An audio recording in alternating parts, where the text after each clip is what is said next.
Salam à tous, Baruch Hashem. On a le droit de continuer le Sefer, le jardin de la richesse, le guide pratique pour être un riche authentique, Bat Hashem Itbarach. On continue le chapitre sur l'introspection.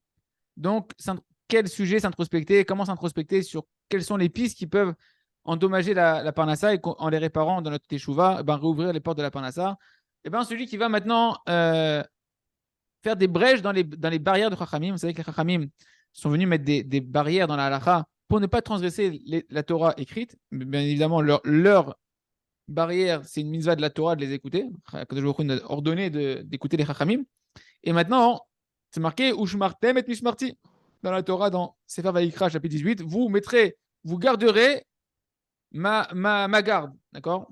Et de là, Chachamim, ils ont appris qu'il faut faire donc une barrière à la Torah.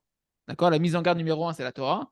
Et vous mettrez une barrière sur la barrière, c'est les Chachamim qui vont venir, de venir faire une protection pour ne pas. Donc des lois qui vont venir nous mettre une barrière pour pas aller plus loin en fait et transgresser en fait l'interdit de la Torah directement. Hachem Barach, il a ordonné aux Chachamim de faire cette barrière-là autour des mitzvot de la Torah. Donc ne dis pas, ouais, ça va, c'est les rabbins des générations qui ont rajouté, etc. Chaz de Shalom de penser comme ça. C'est Hachem dans la Torah, c'est marqué Ushmartem et Mishmarti, il nous ordonne que les sages y mettent des barrières autour des lois de la Torah. Et donc la Torah orale, les lois qui ont été rajoutées par les rabbins, comme ils disent des gens comme ça, par les tzadikim, par les Chachamim des générations, tels qu'ils l'ont reçu depuis Moshe Rabbeinu au Har Sinaï, transmis à l'oral, c'est une mitzvah de la Torah que ça existe ça. C'est Hachem qui a demandé, c'est pas les Chachamim, ils ont dit on va faire comme ça. Et c'est pour sauver l'homme de ne pas tomber dans les interdits de la Torah. Par exemple, Chachamim, ils nous ont ordonné de nous écarter, un homme et sa femme, lorsqu'ils sont mariés, il y a une phase de se séparer tant que la femme elle est impure pendant la nida. Et Chachamim vont mettre plein de lois d'éloignement entre l'homme et la femme, qui sont des lois instituées par les Chachamim pour ne pas en arriver à avoir une relation interdite avec sa femme. Donc on va dire on va pas laisser l'ambiance chauffer, on va mettre plein de barrières pour que l'homme, quand je connais l'homme et à travers les sages, je leur donne la sagesse de savoir comment il va mettre des barrières à l'homme pour qu'il puisse préserver la Torah. Comme c'est marqué dans le Yoredar, chapitre 195. Petit 1, par exemple, c'est marqué quoi là-bas? Un homme, il doit se séparer de sa femme quand elle est impure, jusqu'à ce que, à cette histoire, petite bol, qu'elle compte les jours de purification, qu'elle aille se tremper au mikvé. Et tant qu'elle ne s'est pas trempée au mikvé, même si elle a compté tous les jours, elle est encore nida, elle est encore impure, entre guillemets, un homme, il ne peut pas aller avec elle. Ça, c'est Chachamim. Il ne peut pas avoir de la légèreté d'esprit avec elle, etc. Il ne peut pas la toucher, il peut pas. Toutes les lois qui sont marquées dans le Shulchan Aruch. Le Igaba, Filou, Betzbaktana, il ne peut même pas à ce moment-là la toucher avec un petit doigt. Il ne peut même pas lui transmettre un objet. Alors c'est bon, ça va, on ne se touche pas, on se transmet un objet. Je te passe une perche de 2 mètres, il n'y a pas de problème. Il y a le problème. Non, toutes sortes de lois, etc. Et ça, c'est les Chachamim.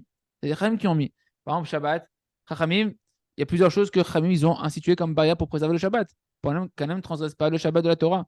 Ce qu'on appelle les Jvout des Rabbanan, ce sont les doigts des Chachamim qui ont été institués le Shabbat.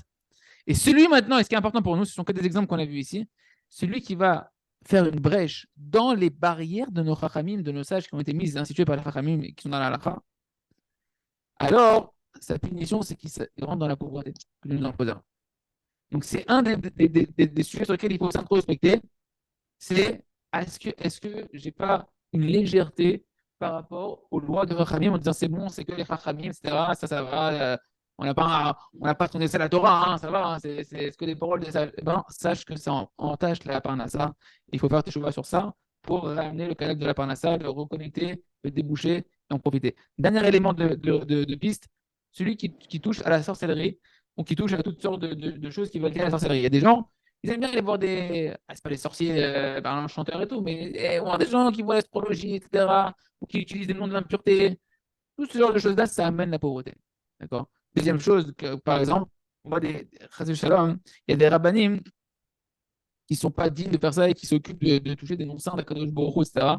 Et à cause de ça, ça amène aussi de la pauvreté. Et tous ceux qui vont aller voir à eux, qui pensent qu'ils ont besoin d'eux, etc., ils s'amènent sur eux des mauvaises choses que nous en préservent. Donc, tout ce qui est sorcellerie, astuces et compagnie autre que la Torah et la Emouna, on met de côté. Nous, on sait qu'Adam Milvado, Hachem nous aime, Hachem nous a créé que pour nous faire du bien, il nous a créé que pour nous donner, pour nous combler tous nos manques. C'est ça la volonté principale de la création du monde.